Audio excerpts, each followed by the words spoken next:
BookTube, it's Eleanor here, and today I'm doing my January wrap up. I'm going to keep this nice and short and sweet. I'm not going to go into too much detail because I do my what I read and what I'm going to read videos every Friday, and it means that you get to see in a little bit more detail the books then. But in a bit of a roundup, in January I read 17 pieces of literature, and that breaks down to 14 fiction novels, 2 graphic novels and 1 non-fiction book.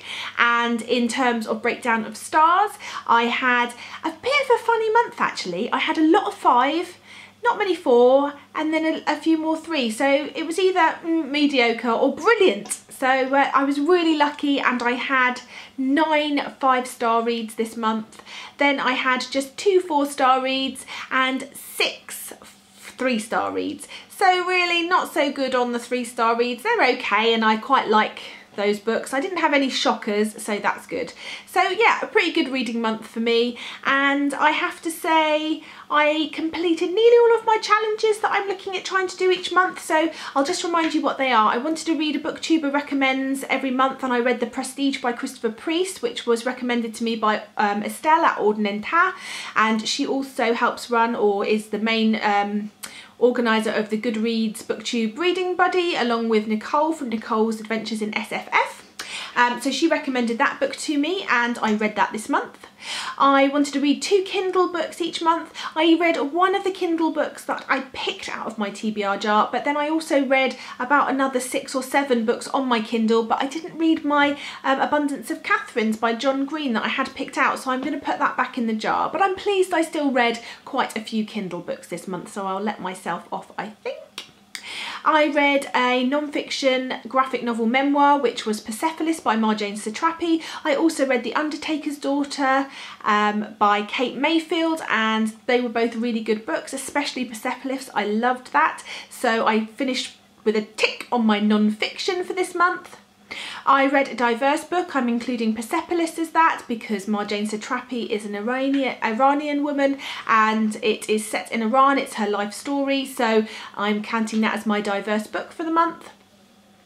Finally though, one thing I did fail on was I didn't do any buddy reads this month. I read solely on my own. However, I have got maybe 4 or 5 buddy reads coming up in February, so I will make up for that if I manage to do all of those. So you'll hear about them in my February TBR video coming up tomorrow.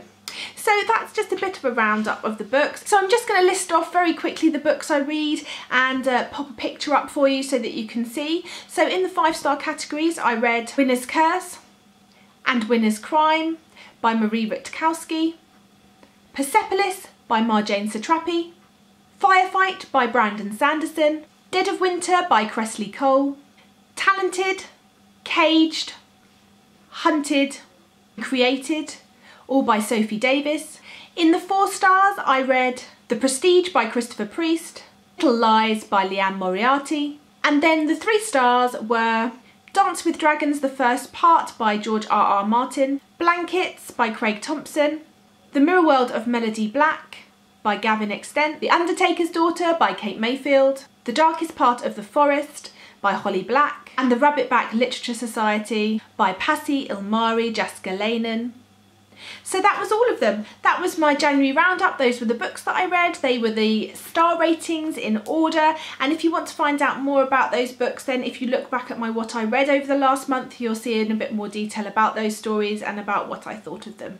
So that's my roundup, and you'll see my TBR tomorrow, and it's a whopper. And I look forward to speaking to you soon. Let me know how your January went, what you've been up to. Let's talk as always. And yeah. I'm loving BookTube, and yeah, I like to say that a lot, but I love it. I love it so much. I just find it really exciting. Hence why some weeks I don't read so much, because I'm too busy watching everybody else reading. It's addictive. Anyway, I digress.